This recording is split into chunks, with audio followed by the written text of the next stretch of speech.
Shalom Bapak Ibu Saudara yang dikasihi Tuhan. Seri pengajaran hari ini berjudul Pasti Ada Akhirnya.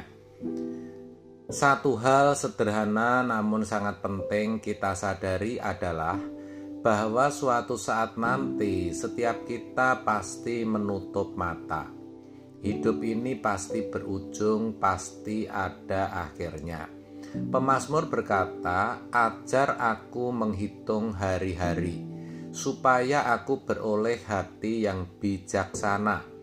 Karena hari-hariku berlalu cepat." Mazmur 90 ayat 12. Saudara, hanya orang yang menyadari bahwa hidup pasti ada akhirnya yang akan memiliki hati yang bijaksana. Kok bisa begitu? Sebab hidupnya pasti tidak ceroboh. Sepertinya ini biasa atau mungkin dianggap tidak penting. Tetapi sejatinya orang yang tidak memikirkan realitas bahwa ia ada dalam perjalanan waktu yang ada ujungnya, ia pasti tidak mau mengerti apalagi menghayati hal ini. Akibatnya ia tidak memiliki hati yang bijaksana dan berarti hidupnya pasti ceroboh. Orang-orang seperti itu filosofi hidupnya, mari kita makan dan minum sebab besok kita mati. Nah, di sini umumnya mereka hanya fokus pada mari kita makan minum. Sedangkan kalimat besok kita mati tidak dipersoalkan. Padahal faktanya dunia makin gelap, makin fasik. Manusia semakin tidak mempercayai keberadaan Allah. Mulutnya mengaku percaya ada Tuhan, tetapi sesungguhnya dia belum percaya dengan benar. Perbuatannya tidak menunjukkan bahwa Allah itu ada. Dan orang yang tidak memiliki percaya yang benar ini pasti tidak memikirkan kekekalan. Kalau orang tidak memikirkan kekekalan, pasti tidak serius merenungkan realitas bahwa perjalanan waktu ini ada ujungnya. Itulah sebabnya harus kita goreskan di dalam hati kita bahwa kita ini ada dalam perjalanan waktu yang pasti ada ujungnya dan kita pasti akan menutup mata. Maka saudara, kalau kita tidak sungguh-sungguh merenungkan realitas bahwa hidup pasti ada akhirnya, hidup kita pasti mulai tidak hati-hati atau mulai ceroboh. Sekalipun itu aktivis rohaniwan atau bahkan pendeta. Memang hampir semua kita merasa sudah tahu akan realitas ini. Tetapi seberapa dalam kita merenungkan, menghayati hal ini dan menerima realitas ini, yaitu bahwa kita menghadapi yang namanya menutup mata. Lalu kita menyongsong dan melihat kekekalan. Saudara, jangan anggap remeh akan hal ini.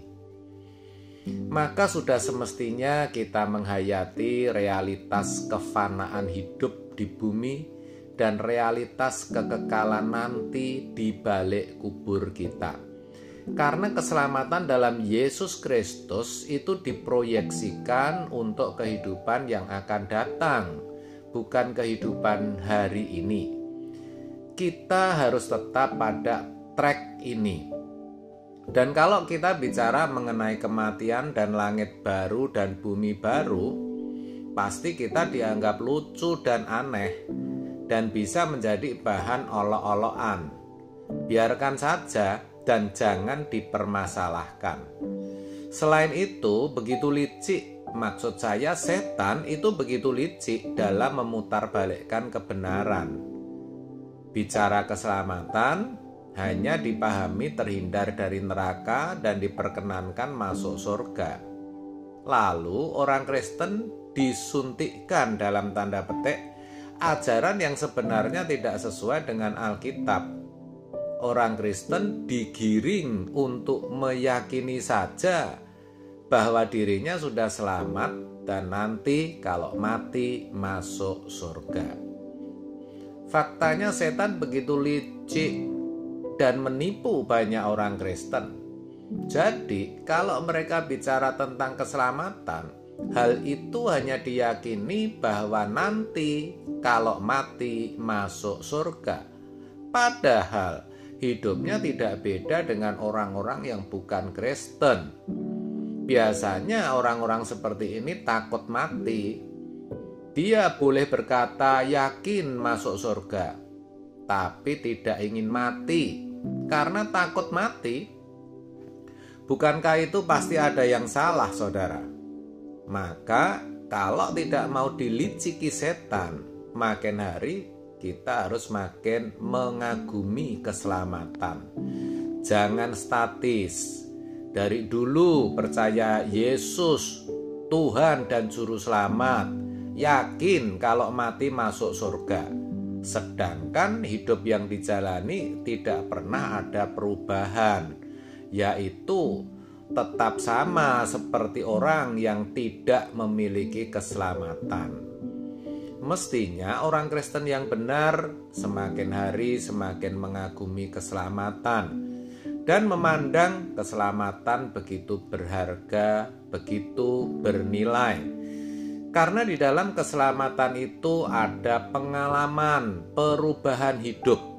Bagaimana Roh Kudus menuntun hidup kita sampai kita bisa menghayati perubahan dari manusia berdosa dengan karakter dosa menjadi seorang yang berkarakter ilahi, berkodrat ilahi dengan keagungan karakter yang Allah ajarkan kepada kita di dalam dan melalui Roh Kudus.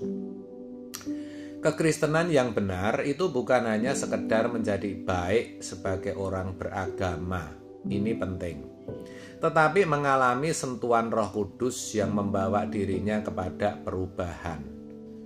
Perubahan bukan hanya menjadi manusia yang santun dan beradab di mata manusia, tapi menjadi manusia unggul di hadapan Allah. Dan itulah harta kita. Jadi, kalau Tuhan berkata kumpulkan harta di surga, berarti ada proses akumulasi, proses penumpukan, pengumpulan. Apa itu? Perubahan karakter kita.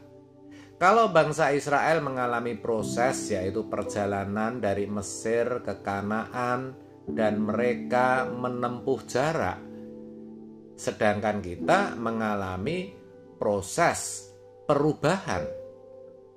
Dan perubahan itu menjadi sesuatu yang indah, yang mestinya bisa kita rasakan dan alami. Dan dari pengalaman itu timbul kekaguman kita. Betapa ajaibnya Tuhan. Itulah keselamatan dalam Yesus Kristus, saudara, yang bukan hanya menyelamatkan jiwa dari api kekal, tetapi menyelamatkan karakter kita. Amin. Tuhan Yesus memberkati.